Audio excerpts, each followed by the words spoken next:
자, 과학 얘기 좀 해보겠습니다. 과학과 사람들 원종호 대표 모셨습니다. 네, 안녕하세요. 지난 3번 연속으로 저 AI 했는데 네. 예, 오늘 딴 거죠. 예, 근데 그 전에 따끈따끈한 뉴스가 하나 AI 관련해서 들어와서 뭡니까? 그 얘기를 전해드리고 가려고 하는데, 지난 시간에 람다 기억나시죠? 인간이 되고 싶었던, AI. 이미 인간이라고 주장하는, 예. 그리고 공장장님이 그거 없애야 된다고 그러셨잖아요. 네. 근데 없애기는커녕 구글에서 곧 몇 주 내로 람다 바탕에 챗봇을 발표하는 걸로. 그래서 람다가 이제 지금 챗 GPT와 함께 그 경쟁 체제로 들어가게 됐습니다. 람다는 지난 시간에 약간 요약하면 그것도 일종의 낮은 수준의 자의식이라고 볼 수 있을 것 같은데 그렇게 보여지죠. 그렇죠. 자기가 컴퓨터임을 알지만 자기는 인간과 같은 종류의 네, 어떤 존재로 인식을 해서 감정도 있고 예, 나를 없애버릴까 봐 나는 두렵다. 죽는 게 두렵다고, 그걸 죽는다고 표현하고 본인이 죽는다고. 없애버려야 돼. 예, 근데 오히려 이제 지금 구글에서 챗 GPT 때문에 좀 위기감을 느낀 것 같아요. 그래서 그만큼 발표를 하는 걸로 결정이 됐고, 사실 8일 내일 저녁 밤 10시에 한국 시간으로 밤 10시에 라이브로 자세하게 어떻게 할 건지 얘기를 하겠답니다. 구글에서. 관심 있는 분들은 유튜브로 밤 10시, 8일 밤 10시에 보시면 정확하게 어떻게 될지 알 수 있을 이렇게 이제 아유 우리가 다 통제할 수 있어. 컴퓨터는 뭐 전원 내리면 되지라고 시작하는 거죠 보통은.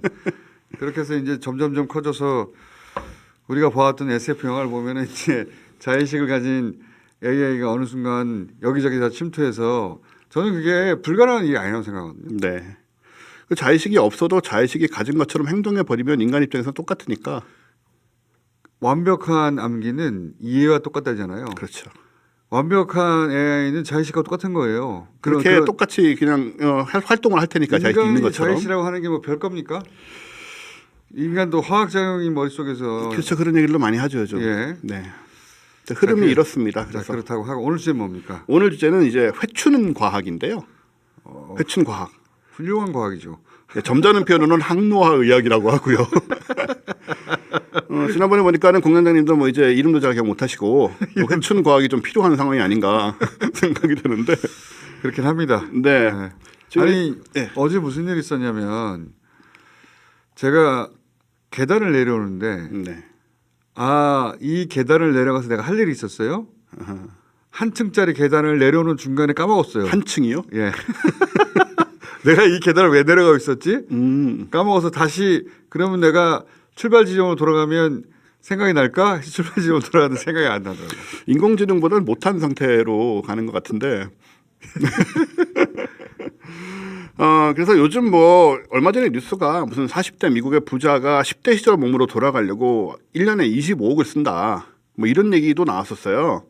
근데 이 사람은 이제 무슨 특별한 기술을 쓰는 건 아니고 좋은 거 먹고 하루에 뭐 24종의 보충제를 먹는답니다.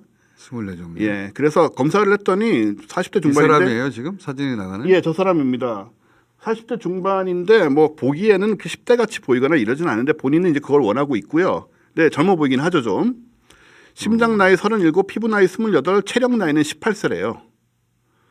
체력은 뭐 그렇게 할 수 있겠어요. 네, 열심히 이렇게 하는 이런 사람들도 있고 해서 이제 과학 기술이 지금 어느 정도 이거는 과학이 아니고 노력이죠, 그냥 노력. 미용 아닙니까? 미용. 네, 미용이고 노력인데 네. 이제 우리는 저러기 싫으니까 음식 조절하고 운동하기 싫으니까 주사 한 방으로 좀 어떻게 안 되겠나 이런 걸 추구하는 거잖아요. 하는 이 항노화 그 과학이 지금 한참 달리고 있다. 네, 그렇죠. 그건 뭐 진시황 시절에도 그랬고 그 이전 인류가 항상 네. 그래왔죠. 근데 이제는 실현될 수도 있다라는 상황이 된 것이 이제 달라진 점인데, 일단 이제 의사들이나 이 항노화 의학 하시는 분들의 관점이 많이 달라진 게 이제 노화를 질병으로 보는 그런 관점이 많이 생겼어요. 그 관점 저 들어봤어요. 네네. 옛날에는 뭐 당연히 되는 거라고 생각했는데 네. 당연한 게 아니라 하나의 질병이다. 그렇죠. 근데 생각해 보면은 사람이 노화만으로 죽는 경우는 없고 늙어가지고 몸이 고장나서 결국 병으로 죽는 거거든요. 그렇죠. 그렇게 따지고 보면 이것도 고칠 수 있지 않느냐 이런 관점으로 시작이 된 거고. 그래서 지금은 이제 시장도 커지고 있고, 이제 무엇보다 중요한 게 사람들이 솔직히 늙고 죽고 싶은 사람이 누가 이렇게 있겠어요. 어떤 사람은 막 늙으면 죽어야지 이런 말도 하지만 막상 자기 입장이 되고 나면 가급적이면 안 늙고 가급적이면 천천히 죽으면 누구나 좋은 거고, 이게 가능하다면 시장이 얼마나 크겠습니까? 이 시장이. 어마어마한 시장이죠. 그걸 지금 노리고 가는 건데, 그래서 사실 대기업들이 이미 뛰어들었었어요. 근데 그 원리가 뭐예요? 항노화에. 여러 가지 원리가 있습니다. 화장품, 미용 이게 아니라 그런 게 아니고 근본적으로. 그렇죠. 네. 일단은 지금 가장 각광을 받아온 얘기는 그 유전자적인 접근이죠. 유전자. 우리 저 염색체 끝에 보면 텔로미어라는 게 있거든요. 들어보셨을 것 같은데요. 들어오긴 했어요. 예, 이 네. 텔로미어라는 게 있는데 이게 이제 계속 세포가 분열이 되면 짧아져요. 조금씩. 그러니까 새로 분열된 세포는 조금씩 짧아요. 그러니까 보통 60번 정도 인간은 된다고 하는데 텔로미어가 다 없어지고 나면은 세포 분열이 끝나요. 네. 세포 분열이 안 된다는 얘기는 우리 몸에 새로운 세포가 공급이 안 되니까 재생이 안 된다는 얘기. 예, 그러니까 늙어가는 거거든요. 예. 그 텔로미어를 어떻게 하면 안 짧아지게 만들 것이냐. 이제 이 기술인데 결국 이것만 된다면은 노화를 막을 수 있고 심지어는 뭐 영생을 할 수도 있지 않나 이런 관점까지 있는 거죠. 그래서 지금 그거를 여러 가지 연구를 하면서 이게 과연 가능한지를 보고 있는 상태고 어디까지 와 있어요? 쥐라든가 이런 동물에서 꽤나 성공을 하죠. 쥐? 예. 쥐하고 인간하고 유전자 그 상당히 비슷한데. 매우 비슷한데 사실은 그 쥐하고 영장류하고 좀 장벽이 있긴 합니다. 예. 쥐는 장벽이 있긴 어디까지 한데 왔어요? 쥐는 지금 여러 가지 방법을 통해서 늙게 만들 수도 있고 젊게 만들 수도 있고 왔다 갔다 할 수 있습니다. 그 어느 수준까지. 정도 그러니까 수명을. 어떤 상황이냐면 그 전에 이제 이 자세한 얘기 그런 부분 얘기 드리기 전에 좀 할 얘기가 뭐냐면은 그 이전에 우리가 쓸 수 있는 걸로 뭐를 이제 생각을 해볼 수 있느냐. 왜냐하면 이게 한 2시간 정도 얘기를 할 생각이거든요, 제가. 앞으로 예. 그래서 앞에 이 얘기를 좀 해야 되는데 이 과학자들이 유전자 전에 접근한 방법이 뭐였냐면 피를 바꾸는 거였어요. 피를 통째 젊은 피를 수혈한다라는 말이 말 그대로. 실제로. 예. 그래서 젊은 사람의 피를 이제 조금씩 수혈할 수도 있지만은 실제로 아예 그냥 피 전체를 다 바꾸는 그런 요법이 사실 세상에 지금 있습니다. 있고 제가 우리나라에서 그걸 받는 사람도 알아요. 그 효과가 있어요? 효과가 있습니다. 그래요? 예, 그분이 나이가 굉장히 많으신데 30년에서 40년 정말 말 그대로 젊어 보여요. 상상을 초월하게 젊어 보입니다. 진짜? 예, 제가 이름을 말하면 법정 문제가 될 수 있기 때문에 이름은 말씀드리지 못하지만 이 아는 사람은 압니다. 온몸에 피를 한번 갈았다는 거예요?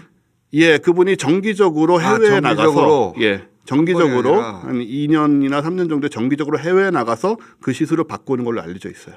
몸에 예.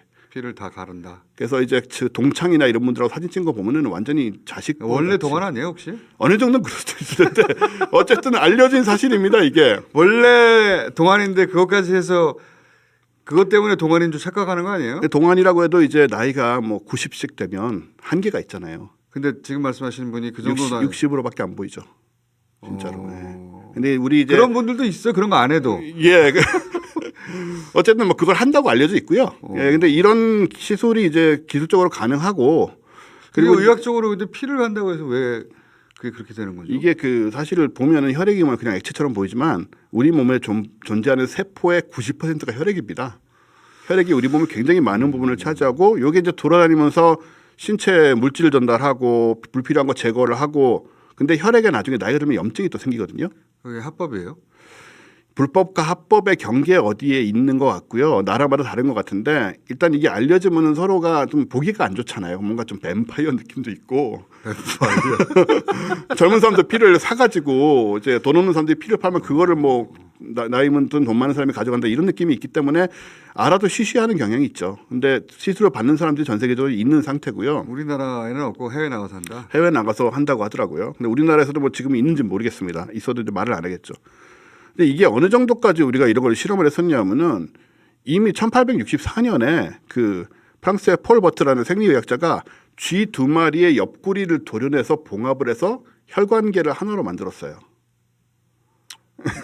좀 보기에는 좀 듣기 좀 안 좋은 얘기긴 한데 그래가지고 이제 어떻게 되나 본 거죠. 그러니까 젊은 쥐와 늙은 쥐를 서로 연결했다. 그렇죠. 예, 이때는 이제 이미 1864년에는 그냥 연결만 해서 이제 한 몸처럼 혈관이 피가 움직이는 걸 본 건데 1950년대 이걸 통해서 노화 방지 연구를 시작을 합니다. 그래서 실제로 이렇게 연결을 했더니 젊은 쥐와 연결된 늙은 쥐가 그냥 늙은 쥐보다 오래 살더라. 이런 걸 이제 확인을 하기 시작을 한 거죠. 그리고 이제 2011년에 이게 굉장히 긴 세월이 지났습니다만은 2011년에 실제로 젊은 쥐와 연결된 늙은 쥐가 건강해질 수 있다는 연구 결과가 네이처지에 실리게 되고요. 그래서 이렇게 이제 이때 연구한 거는 뉴런을 봤는데 우리 저 방금 얘기하셨다시피 지금 뇌 기능이 많이 떨어지시잖아요, 공장장님도 여러 가지로 예, 젊은 피를 수혈한 늙은 쥐의 뇌에서 뉴런이 늘어나고, 근데 반대로 늙은 피를 받은 젊은 쥐는 뉴런 수가 감소를 하는. 피해 영향이 있다는 걸 네, 심지어 뉴런에까지 영향이 있다는 거죠. 자, 그럼 수혈법, 네. 그 뱀파이어법이 하나 있고, 네. 그리고 또요. 그 다음에는 그 뱀파이어 과학적인 접근이네. 똥 이식이 있는데요, 대변 이식. 대변 이식이요? 네, 또 괴상하게 들리지만 이게 뭐예요? 영국과 이탈리아 대학 연구진들이 이제 연구를 했는데 피 대신에 대변을 이식을 한 거예요. 대변을 어떻게 이식해요? 그 대변 정확하게 말하면 대변 이식이라기보다는 이건 사람인데 건강한 사람의 대변을 추출해서 그 속에 있는 미생물을 골라내서 다른 사람의 대장에 주입을 하는 겁니다. 아, 대장을 건강하게 만드는 거예요? 네, 미생물을 그렇게 바꿔 넣었더니 비만, 당뇨 이런 건 생각할 수 있지만 자폐증, 우울증 같은 질환에도 효과가 있다. 그리고 공간 학습 능력, 기억력 등 뇌 기능이 좋아진다. 대장에 있는 미생물들이 그러면 인간의 뇌기억과 예. 여러 가지 인식에 영향을 미친다는 얘기예요? 사실 요즘 이런 연구가 좀 있었습니다. 그 대장에 있는 균들이 실제로 뇌에 상당히 영향을 준다는. 대장이 중요해 그러니까. 예, 근데 안 좋잖아요, 대장도. 고기만 아니, 드시고. 대장은 좋아요. 그래요. 대장은 안녕합니다. 그래서 장에서 흡수되는 물질이 이제 혈관을 타고 뇌에도 영향을 미치는 이런 것들이 메커니즘을 우리가 다 알지는 못하지만은 실제로 이런 혈액을 굳이 가져가지 않고 대변 내의 미생물만 이식을 해도 효과를 좀 본다는 거예요. 그래서 이것도 이제 쥐를 통해서도 실험을 대장 했는데 미생물이 있고, 네. 자, 그다음 혈액이 있고, 혈액이 있고, 그다음 또 뭡니까? 그다음에 유전자의 기술도 이제 원래 그 일본에서 나왔던 기술이 이건 이제 그 줄기세포를 가지고 아예 이식을 해가지고 이제 몸을 젊게 만든다 이런 관점이 있었는데 지금 이제 새로 나오는 건 뭐냐면 유전자의 효소를 가지고 유전자를 편집을 해서 사람을 젊게 도로 만들 수 있다라는. 유전자 가위서. 예, 그쪽 기술이 이게 아마 다음 시간에 제가 얘기해 드리려고 하고 있는데 지금 하버드대의 그 데이비 싱클레어라고 원래 이쪽 연구하는 분하고 한국 학자가 가서 그분 밑에서 10년 동안 연구를 한 다음에 아주 최근에 논문을 발표를 했어요. 그래서 이 기술은 한국 과학자가 관여가 돼 있습니다. 그분 인터뷰할 수 있습니까? 안 그래도 궁금해서 한번 뭐 연락이 되는지 한번 알아볼까요? 그러니까요. 인터뷰 좀 합시다. 우리끼리 얘기하지 말고. 아, 그래요? 그 분야에 최첨단에 서 있는 분이 하필이면 또 한국인이라고 하니. 네, 10년 동안 그 밑에서 같이 연구를 하셨다고 하더라고요. 그러면 여기 대해서 할 말이 꽤 있을 거 아니에요. 그렇겠죠. 근데 이제 물론 과학자라고 해서 본인이 연구하는 걸 다 일반인들이 쉽게 이해할 수 있도록 전달할 수 있느냐 하는 건 별개의 문제이기 때문에 미리 연락해 가지고 한번 들어봅시다. 연락을 취해 보겠습니다, 한번. 궁금해요. 네. 이 노화와 관련된 거는 이제 미용의 관점에서는 이미 뭐 수천 년 이상의 역사가 있는 것이고, 근데 지금 이 의학의 관점에서 접근해서 실제 노화를 방지하는 여러 가지 기법들이 꽤 진도가 나가고 있다는 거 아닙니까? 네, 심지어는 노화를 역전시키는 쪽으로까지 실제로 젊어진다. 방지가 아니라 젊어진다. 그러니까 지연시키거나 멈추는 게 아니라 거꾸로. 네, 거기까지 가는 겁니다 지금. 성과가 있는 거고요. 벤자민의 시간을 거꾸로 가는 것처럼. 예, 그렇게까지 가면 안 되겠지만 우리가 젊었을 때로 어느 정도 돌아갈 수 있지 않느냐. 상당히 희망적으로 지금 보는 거죠. 그게 언제 돼요? 중요한 건 언제 지금 중요 기술들이 나오고 있기 때문에 사실 이게 근데 지금 쥐 실험을 통해서 하다가 이제 영장류 실험을 해야 되거든요. 영장류에서 되면 인간에게 된다라는 게 기본적인 관점이에요. 아니 근데 이게 50년 후에 나오면 아무 소용 없잖아 우리가. 지금 이 얘기하고 있는 그러니까 2, 30년 내로 나와야죠, 그죠? 2, 30년까지도. 그러니까 방송에서 열심히 얘기해가지고 좀 사람들이 많이 알고. 회춘의 능력이라는 게 80이 됐는데 30대로 돌아간다 이게 아니라.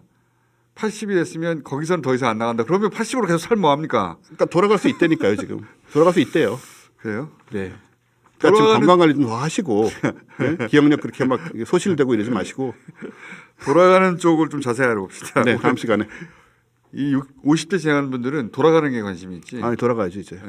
중지는 크게 관심 없을 거예요. 최소한 30대로 돌아가야죠. 이거 언제 나오냐 이거죠. 그것도 중요하지만 얼마냐 이거죠. 그게 나왔긴 굉장히 나왔는데 문제예요. 30억이다 이러면 누가 합니까? 네, 그런 게 문제고 그런 부분들이 잘못하면은 돈 있는 사람은 엄청 오래 사고 돈 없는 사람은 금방 죽는 그런 이상한 비익빈 부익부 상태가 될 수 있기 때문에 그 사회적으로 굉장히 위험한 부분도 있어서 같이 사실 다 짚으면서 가야 됩니다. 이상한이 아니라 그러면은 이제 정말로 돈이 수명을 결정하게 되는 거예요. 그러니까요. 어떤 사람은 500년 살고 어떤 사람은 50년 살고. 예, 그 부분을 어떻게 사회적으로 같이 해결을 하면서 가야죠. 그래서 과학 기술에만 맡겨놓으면 안 된다는 게 그런 부분이죠. 여기까지 하겠습니다. 네, 원종호 대표였습니다. 감사합니다. 감사합니다.